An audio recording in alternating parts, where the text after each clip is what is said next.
On June 24, 1987, in the city of Rosario, Argentina, a legend was born. Lionel Andres Messi grew up in a modest home in Villa del Parque, a boy with a ball and an unshakable dream. From the moment he could walk, he chased a ball.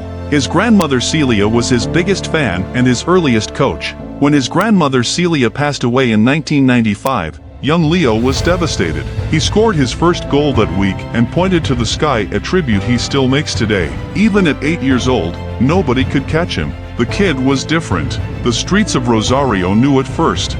At Newell's Old Boys Youth Academy, Messi was unstoppable, scoring 500 goals in youth football. At 10, doctors discovered he had growth hormone deficiency. Without treatment, he would never grow beyond 4'7". The treatment cost $1,500 a month. But the Messi family didn't have. His father, Jorge, worked double shifts. River Plate passed on signing him. They wouldn't pay for his treatment. His father refused to give up. In 2000, at just 13 years old, Lionel Messi boarded a plane to Barcelona, leaving everything behind. He arrived in Spain with nothing but talent and hunger. FC Barcelona scout Carles Rexach had seen enough to bet everything. The contract?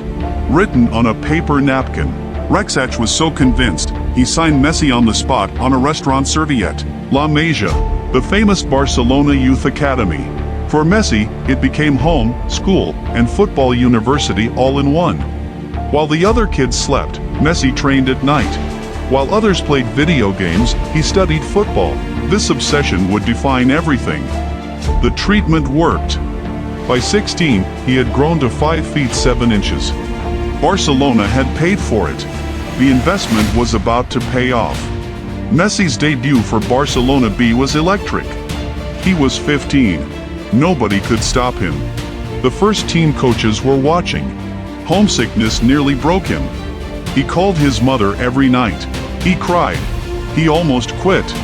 But he stayed there, and Coach Frank Rijkaard gave the 16-year-old his first team chance. It was October 16, 2004. The world was about to change. At 16 years, 4 months, and 23 days old, Leo Messi became the youngest player to debut for FC Barcelona's first team. He looked up at the 80,000 fans in Camp Nou and thought, "This is where I belong." On May 1, 2005, Messi scored his first senior goal for Barcelona. Messi was 17. Ronaldinho assisted. Then he ran to hug him. Ronaldinho, the greatest player on earth at the time, told everyone, "This kid will be better than me." He had the right observation about Messi. At the 2005 FIFA World Youth Championship, Messi tore through every team. He won the Golden Ball. The world finally took notice. Season 2006-07. He didn't just impress, he exploded. 14 goals. 16 assists. The heir to the throne had arrived. In 2009, first Ballon d'Or. Messi was 22 years old. It was the beginning of an era no one could have predicted. Even Real Madrid fans stood and applauded him at the Bernabeu. When your rivals clap for you, you've reached another level. His dribbling was inhuman. Low center of gravity, quick feet, perfect balance. Scientists were amused and literally studied him to understand how. From 2009 to 2012, Messi won 4 consecutive Ballon d'Or awards. No one had ever done it before. Pep Guardiola arrived in 2008 and moved Messi to the false 9 position. It was football philosophy meeting perfect execution. The 2008-09 Barcelona was the most beautiful football team ever assembled. Leo Messi was its heartbeat, its genius, its soul. The 2009 Champions League final in Rome. Messi headed in the second goal. Barcelona 2-0 Manchester United. The treble was complete against Arsenal in 2010. He scored twice in the second half, the second goal, a solo run through 4 defenders. Pure art. 2012. The most insane year in football history. Messi scored 91 goals in a single calendar year. Gerd Muller's record shattered. 91 goals. 91 in 1 year. That's more than 1 goal every 4 days for an entire year. Let that sink in. He became the Champions League's all-time top scorer. Then he kept scoring more. The record grew unreachable for a decade. Football was divided. Messi or Ronaldo? Every week, every game, the debate raged on social media and in every café. El Clasico. The biggest game in football. Messi scored hat-tricks against Real Madrid like they were training sessions. He became La Liga's all-time top scorer. Then he broke his own records. Some records exist just to be broken by Messi. His speed with the ball defied physics.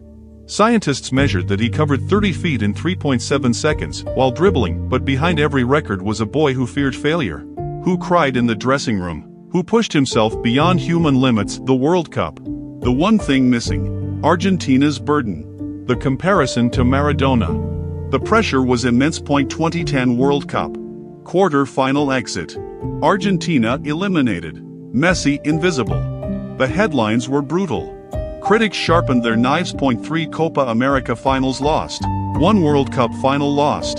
The heartbreak stacked up. People questioned if he cared about Argentina. In Argentina, some fans booed him, called him a Catalan, said he wasn't one of them. It tore him apart. Copa America 2016 final. Before his penalty, Messi vomited from nerves on the pitch. He still stepped up. He missed. After losing the 2016 Copa America final on penalties, Messi announced his retirement from international football. Argentina wept. Hundreds of thousands of Argentines took to the streets. Presidents called him.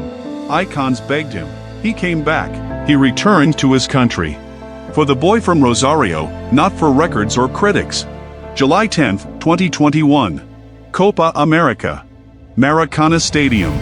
Brazil. Argentina wins. After 28 years, Argentina were South American champions again. He sat on the pitch and cried. Not the tears of someone who just won a trophy. The tears of someone who finally exhaled. At 35 years old. One last chance in 2022. Qatar World Cup. The greatest player alive walked toward his destiny. More mature. More captain. He talked more, led more. The team followed him everywhere. He was different in Qatar. The first day, Saudi Arabia won and Argentina lost. The world laughed. Critics erupted. But inside the dressing room, something shifted. Messi spoke and motivated in that dressing room. We don't know exactly what he said. But the team that emerged was transformed.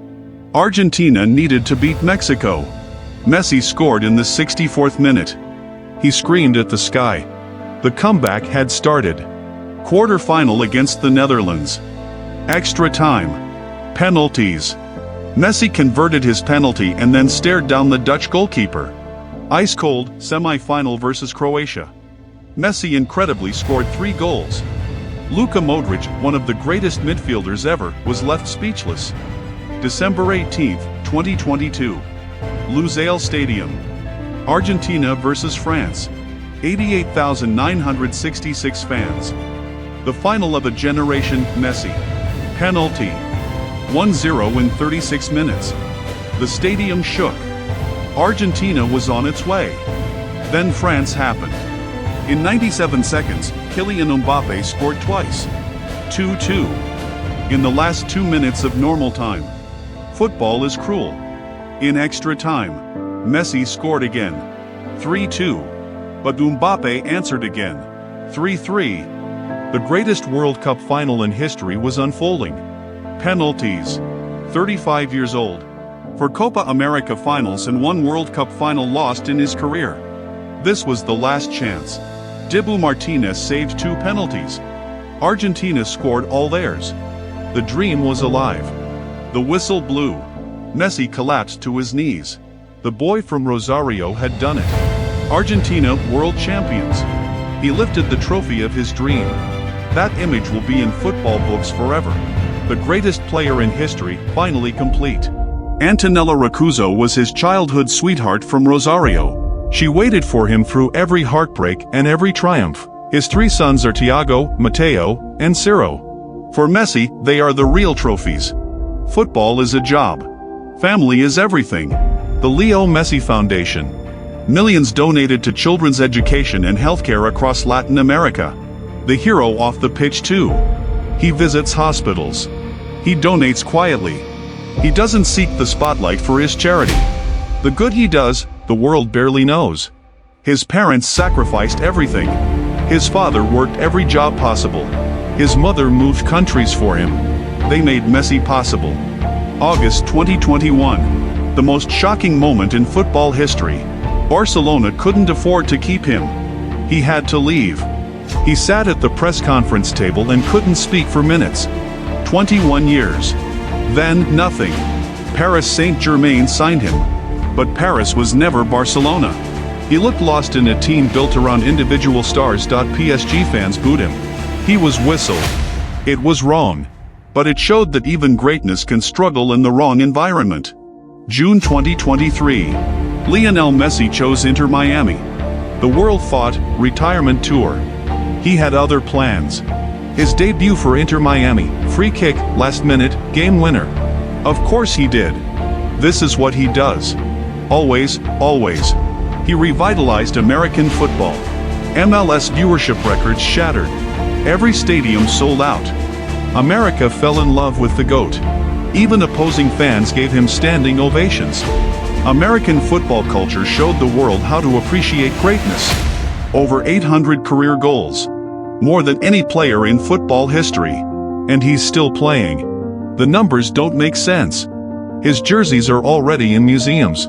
His goals are studied in universities. His career will be analyzed for 100 years. 10 La Liga titles. 4 Champions Leagues. 1 World Cup. 1 Copa America. 8 Ballon d'Or. Nobody comes close. Nobody. Even his greatest rival paused. Because when Messi lifted that World Cup, everyone who loves football felt something profound. His left foot. Scientists say it may be the single greatest instrument in the history of sport. 1 foot. Infinite possibilities. When Argentina won the World Cup, the celebrations were global. Because Messi's story doesn't belong to Argentina alone, it belongs to everyone. Maradona 1986. Messi 2022. 2 Argentines. 2 World Cups. 2 legends. 1 debate finally settled, with love for both, from the streets of Rosario to the streets of the world. From a sick child who couldn't grow to the tallest figure in football history. Messi is not just the greatest footballer, but he has also inspired many others. He is proof that persistence, humility, and love for your craft can change the world forever. If you could ask him the secret, he'd say, "I just love the game. I still do. Every single day, I still love this game." The boy who pointed to the sky for his grandmother. The man who pointed to the sky for the world. 1 man army. 1 gesture. 1 journey. The GOAT.